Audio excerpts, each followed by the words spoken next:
आता है तो नया कानून के बाद जो पैतृक संपत्ति के नियम है ना, पैतृक संपत्ति का जो कानून है वो भी बदलेगा और बहुत सारे जो परिवर्तन है वो देखने को मिलेंगे।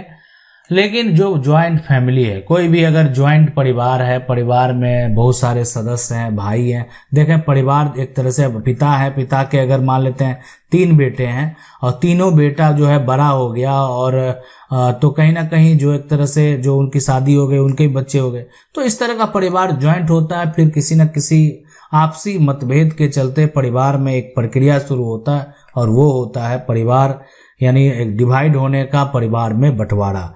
लेकिन जब कोई भी अगर ज्वाइंट फैमिली है, अब ज्वाइंट फैमिली में रहकर अगर मान लेते हैं एक भाई ने क्या किया, प्रॉपर्टी बना लिया। कैसे बनाया?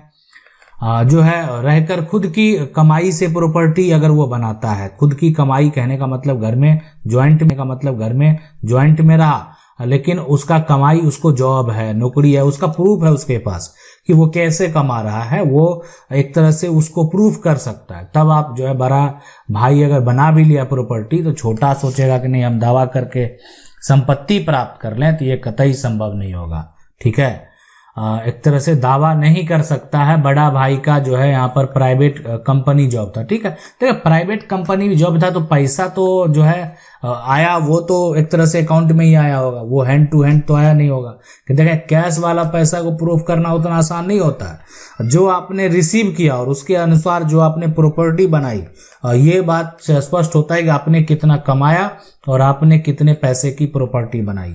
इसलिए कि अगर आपके ऊपर कोई अगर दावा कर रहा है जी ठीक है, हाँ, लेकिन अगर जो पैतृक संपत्ति है, ज्वाइंट एक तरह से प्रॉपर्टी है, अब फैमिली में रहकर जो है एक तरह से और लोगों को उसका हक जो है या जो भी एक तरह से उस प्रॉपर्टी से अगर इनकम है, वो पैसा है, वो नहीं दे रहा है, ठीक है, नहीं दे रहा है और उससे अपनी निजी एक तरह से प्रॉपर्टी संपत्ति जो है वो बनाया जा रहा है, तो उस पर आप अपना दावा जो है वो कर सकते हैं। आप अपना एक तरह से अधिकार का दावा कर सकते हैं। ठीक है, देखें साफ ये शब्दों में कहें कि अगर कोई भी बड़ा भाई है, उन्होंने प्रॉपर्टी बनाई है, अगर उनके पास इनकम ऑफ सोर्स का कोई प्रूफ नहीं है तो छोटा भाई दावा कर सकता है ज्वाइंट प्रॉपर्टी के केस में और अपनी संपत्ति, अपने हिस्से की प्रॉपर्टी को वो हासिल कर सकता है। अगला सवाल है सर, मेरा जमीन में 40 साल से कब्जा किया है और सारा डॉक्यूमेंट मेरे पास है और जमीन हमारे नाम से है, तो क्या वह जमीन हमें मिलेगी? ठीक है, ये सवाल है। देखिए जमीन पर जो है ना 40 साल से अगर कब्जा है और कागजात जो है आपके पास है, कागजात जो है जमीन आपके नाम पर है, तो सिविल कोर्ट में आप जो है सिविल कोर्ट में आप टाइटल का जो है दावा एक तरह से पेश करेंगे, है ना, पेश करना होगा, ये आप समझ लें। और आप सिविल कोर्ट में जाएं, सिविल कोर्ट के किसी वकील से संपर्क करें, कागजात आपके पास मौजूद है, आपके तरफ से एक दावा पेश होगा टाइटल का और उस व्यक्ति को नोटिस भेजा जाएगा। ठीक है, आपकी जमीन है, आपकी जमीन आपको वापस मिलेगी। उस व्यक्ति को भी जवाब देना पड़ेगा कि वो 40 साल से किस आधार पर आपकी जमीन पर क्यों कब्जा में है। अगला सवाल है कि मेरे फादर की जो है अर्जित जो प्रॉपर्टी में से पिता ने मुझे बेदखल कर दिया, तो मैं क्या करूं?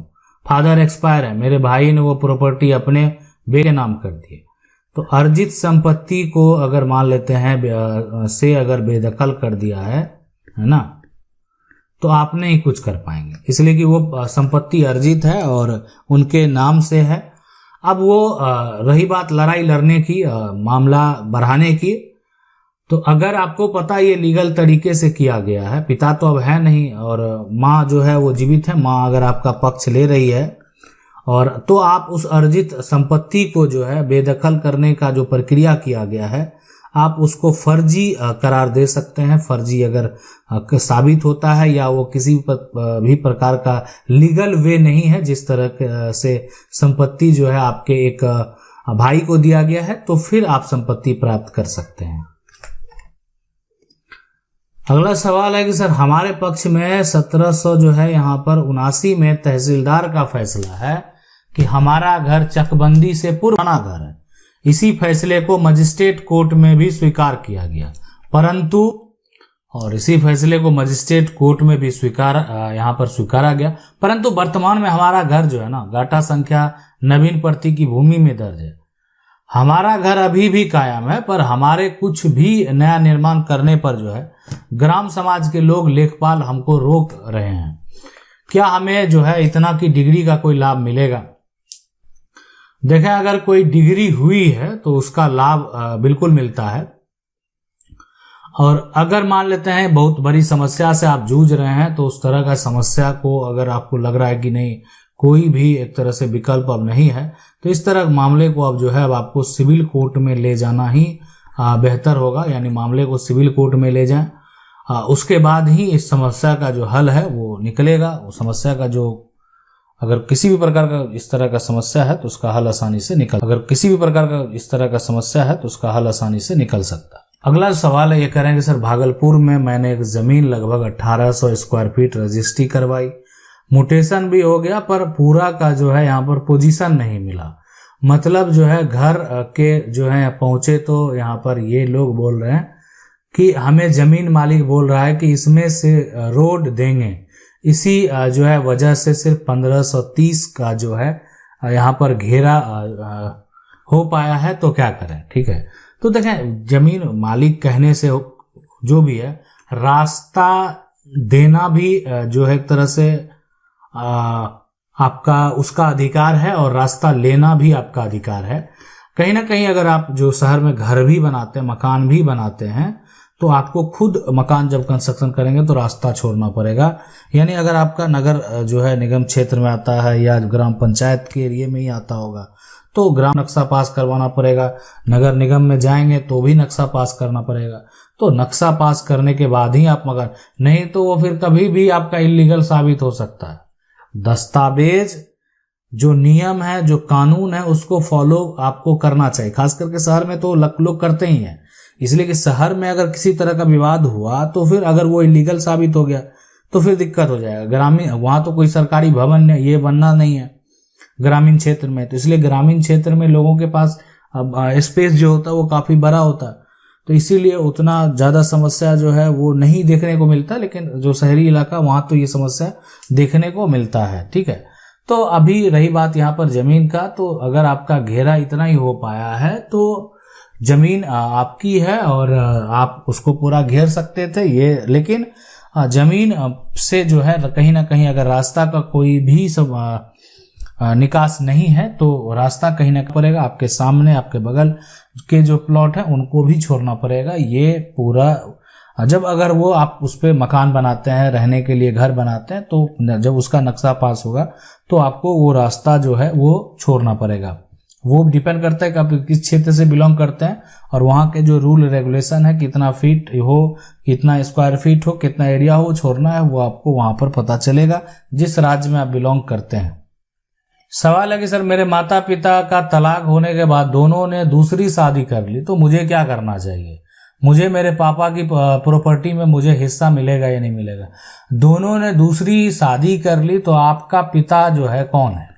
पिता का नाम जिनका दर्ज है, जो एक तरह से जिस घर में आपका जन्म हुआ, तो पिता की जो संपत्ति है ना, पिता की संपत्ति पर जो है पूरा अधिकार मिलेगा। ठीक है, पूरा अधिकार जो है वो मिलेगा। ठीक, ये बात, पूरा अधिकार जो है वो मिलेगा। ठीक, ये बात आप समझ लें। आप जिस घर में रहते हैं, जिस मकान में रहते हैं, वहां पर जो भी पिता की प्रॉपर्टी है उसमें आपको पूरा अधिकार दिया जाएगा। यही नियम है और यही कानून है। आप अपना दावा पेश कर सकते हैं और अगर खास करके पैतृक संपत्ति है तब तो आप आसानी से जो है वो संपत्ति का हक पिता अगर जीवित हैं तब भी ले सकते हैं। लेकिन अगर पिता के पास अर्जित संपत्ति है, ठीक है, तो अर्जित संपत्ति में ऐसा नहीं कि पिता का दूसरा विवाह हो गया, उससे जो बच्चे हैं उससे जो पिता का जो दूसरा विवाह हुआ उससे जो बच्चे हुए उसका भी हक होगा और लेकिन आपका भी हक होगा। सभी का हक जो है वो बराबर होगा। सवाल है कि सर आबादी की जमीन से जो है रास्ता कैसे ले? पुलिस और एसडीएम मिला हुआ है, सिविल कोर्ट में कितना समय लगेगा? बिल्कुल रास्ता बिल्कुल बंद है। देखें जो भी विवाद है, अगर मान लेते हैं एसडीएम हो या जो एक तरह से आपका पुलिस हो, तो अगर सबको मिला हो, आपको लग रहा है कि नहीं ठीक है अधिकारी सही से काम नहीं कर रहे हैं, तो आप अगर मामला को सिविल कोर्ट में ले जाना चाहते हैं, है ना, तो सिविल कोर्ट में अब डिपेंड करता है, देखें आपके एरिया में कितना केस दर्ज है, किस प्रकार प्रक्रिया हो रहा है, क्या उसके मामले जो सही तरीके से चल रहे हैं नहीं चल रहे हैं।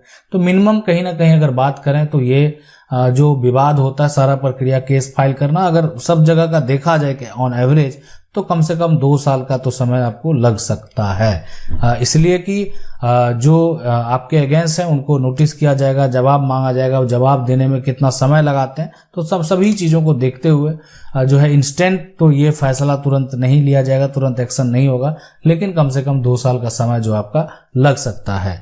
आशा करते हैं वीडियो अच्छा लगा होगा। वीडियो को लाइक जरूर कर दें, चैनल को पहली बार देख रहे हैं सब्सक्राइब करके जो बेल आइकन है उसको जरूर दबा लें। मिलते हैं अगले